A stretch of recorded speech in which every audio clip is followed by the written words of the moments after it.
Behind me is a Toyota Corolla Cross and another Toyota Corolla Cross, but they look different, not just in the color. It's because this is a 2025 Corolla Cross and this is a previous generation Corolla Cross, and today we're going to do a comparison of the two. I'm the Don and welcome to Keep It Soft Reviews.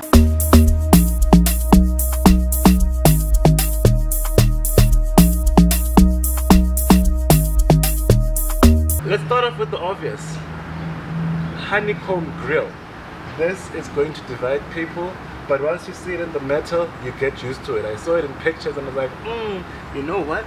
I like the previous grill, but now that I've spent time with it, and in this white, this looks great. This is the XI variant of the outgoing model. You can see the difference in the grill between this and the new one. Which one do you think looks better? I already told you. This, now that I've seen it in the flesh, it looks much more modern than this. But when you see it in pictures, rims have basically stayed the same in the facelift. As you can see next to me, it's the XI, and the rims are literally the same. What Toyota focused on in this facelift wasn't really how the outside looked. If it ain't broke, don't fix it. So the changes on the outside are pretty minimal, besides the obvious one at the front. You still get Corolla Cross written here, but you still get XS or XR or GRS or Hybrid written here. The hybrid model, you get blue lines and just blue touches everywhere that show you that you're in the hybrid model. Toyota is giving you 7 derivatives. In those 7 derivatives, there are 4 grades. There's the entry-level XI, then there's a XS, and then there's a XR, and at the top there's a GRS, which is short for GR Sport. Then you get the hybrids. Hybrids are only available in XS, XR and GRS. Toyota used the same 1.8 liter petrol engine that's used in the pre-facelift. It's a 4-cylinder petrol engine that gives you 103 kilowatts and 172 newton meters of torque. But if you go for the hybrid, the total system output is 90 kilowatts and 142 newton meters of torque. Pricing, this is where it gets interesting. Entry level starts at 414,800, that's the XI, and the price goes all the way up to 561,700, that's with the hybrid GR Sport. But before we say out with the old, in with the new, let's take a look at the pre-facelift version, which is actually Toyota's best-selling car in South Africa. Azishe. You're greeted by an old school dial. What I really like about old school dials, they mean it's just basic, giving you everything you need. You have your speedometer, you have your rev counter, and then next to your speedometer you get a small digital screen that gives you the information that you'll need, like your average fuel consumption. It'll tell you which gear you're in, your temperature, how much fuel you have, your range. Also get your cruise control information, and then you get your audio information. These are all the different screens that you get, and then you can change your settings here. You get a 10.3 inch display with buttons on the side, so it's actually easier to use when you're driving. You have a power button here for volume, and then you have tune and scroll. Then you have physical buttons for your air condition. You have a passenger air vent, and you have a driver air vent. Speakers, 1, 2, 3, 4, 5, 6 speakers inside the entry-level XI model.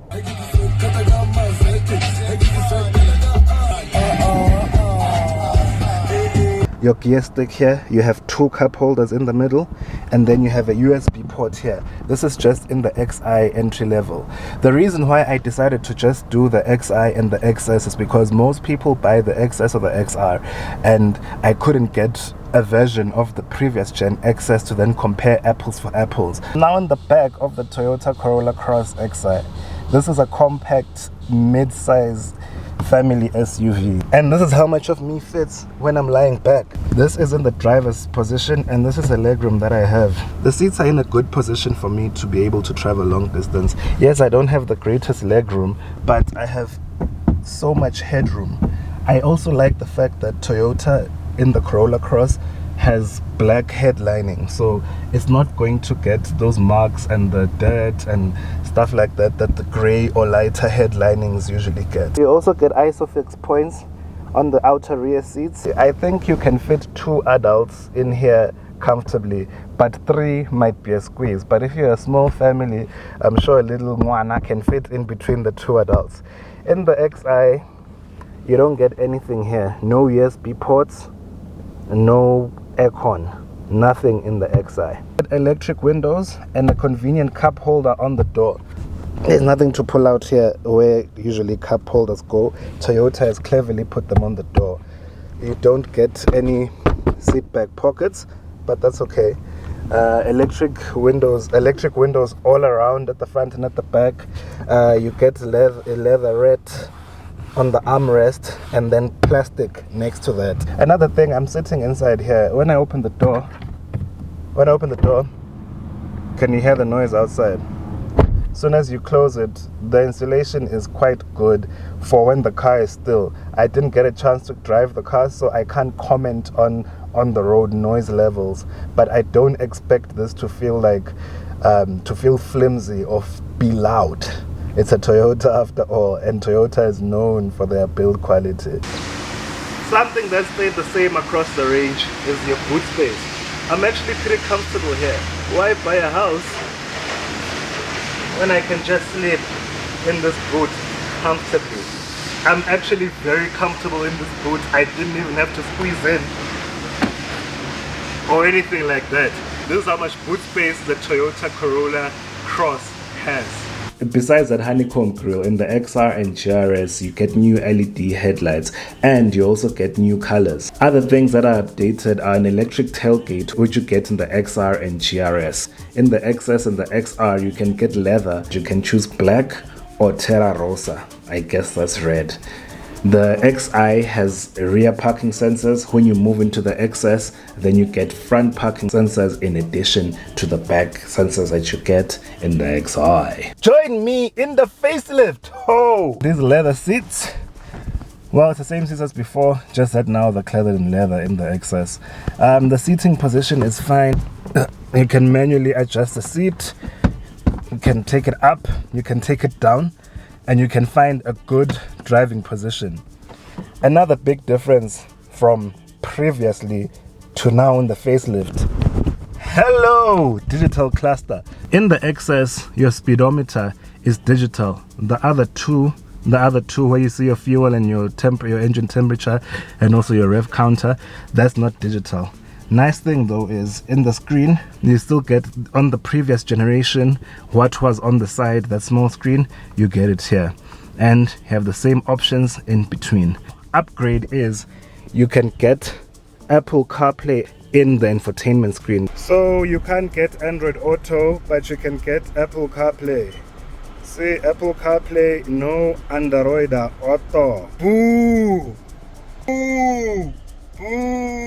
Display is much bigger for the reverse camera here than in the previous generation. The size is still the same, they've just updated a bit.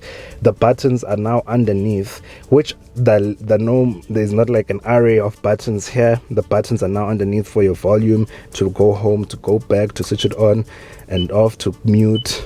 You know, you can even change wallpapers. Look at that. Okay, let's go back. The XI has an 8-inch infotainment system, but then all the other variants have a 10.1-inch display system. As you go higher up the range, and the XR and the GRS, you get a 12.3-inch fully digital driver's display as well. You have dual zone climate control. You see, you can have the sync button here.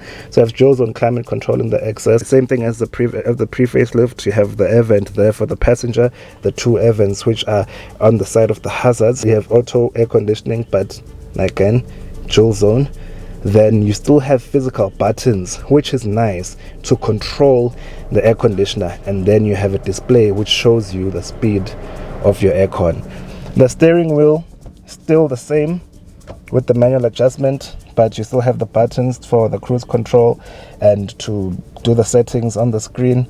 And then this side, this is all the same. You still get all the controls you got here. You still get the same amount of speakers. You still get the cup holder here and not so much storage.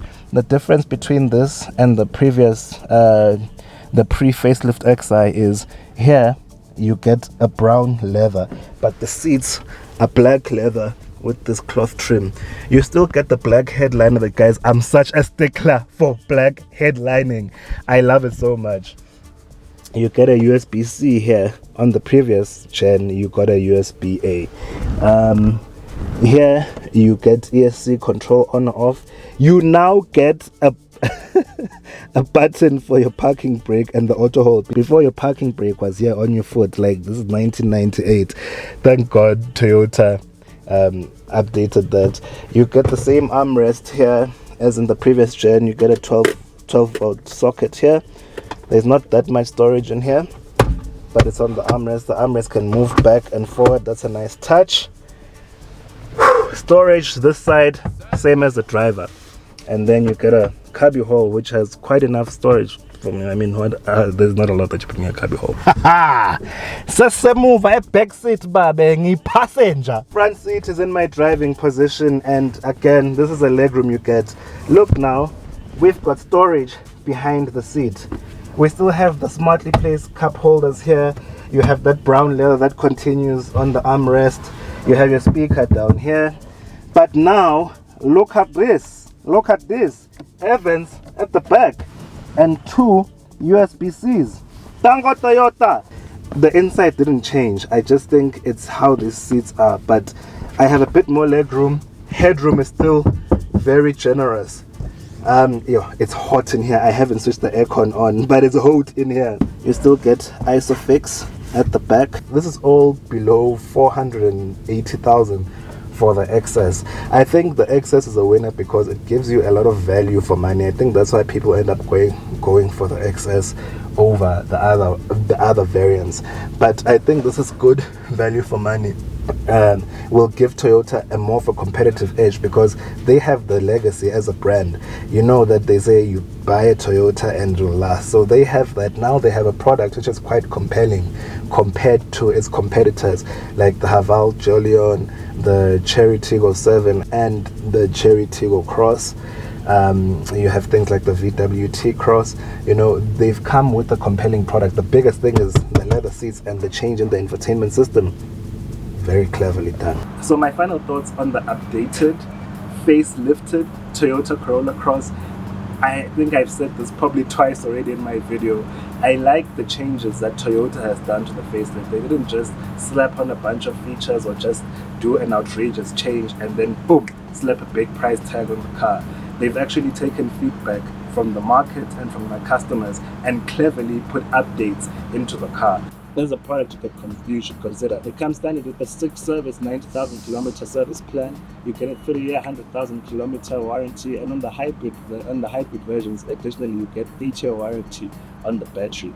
So that put together with the price, put together with the legacy which Toyota has, is a compelling product. If you want a car that is from a brand that has the legacy and has the reputation of a car that lasts long, and you want a car that's like no frills, it does what it does, it's spacious enough for a small family, it'll give you fuel consumption that's relatively good, and you know you can travel for long, and it's proven, there's reliability around it, then this is a car that you should really consider. For something else that's like that, you can consider a VW T-Cross because that has the brand thing as well. But then the other competitors here, for people who are looking for something that's a bit more luxurious and a bit more modern, but the downside of that is that those brands are new. There's absolutely nothing wrong with those cars, but those brands are new, and I'm talking about the Chinese here. Then that's competing with this. So final thoughts, I think Toyota has done enough with the facelift to give it a footing against the competitors that it has. Again, like I explained, there's different reasons to buy the different cars from the competitors, and there's different reasons to buy this. Consumers are different.